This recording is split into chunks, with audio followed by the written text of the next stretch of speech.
So what are some of the under-the-radar global hotspots investors should be focusing in on? Joining me now is Tim Seymour, CIO of Seymour Asset Management, also a fast money trader and CNBC contributor. Tim, let's go around the world. Good morning, Dom. Let's go. Good morning. Let's Great go around segue, the world. by the way. Love that.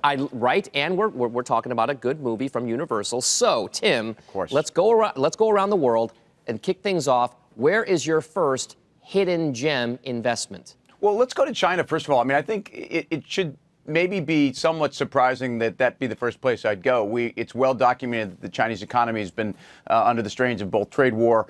You've seen GDP pull back. But bottom line for me is the Chinese policymakers have introduced tax cuts, triple R cuts, stimulus. I think we've seen a massive EPS downgrade revision cycle that probably, I think, coming to somewhat of a close. I think actually Chinese GDP in the second half of the year will surprise people somewhat to the upside. It's not going to run away from you, but I do think actually the expectations here are very, very poor. I think the derating cycle in the Chinese big cap internet names has been nothing short of extraordinary. Baidu reported after the bell last night. Those numbers were actually pretty decent on the top line. The guidance wasn't great, but again, expectations very low. Valuations there, PEG ratios are less than 1 for some of the biggest and highest growth companies in the world, and I think that's interesting.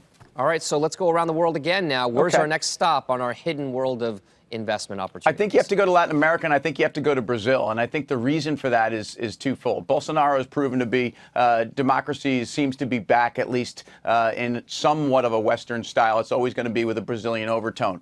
But the bottom line here is if you think that iron ore, copper, coal prices, overall, the commodity space, if the dollar stays somewhat sideways, will probably continue to be somewhat supportive. More importantly, the cost of equity in Brazil continues to go down. It's at 5-year lows. That's very good for equity prices. And I could make an argument that Brazilian equities at around 12 times should be trading somewhere at 13.5 to 14 times based upon just the current cost of equity. Brazil has outperformed.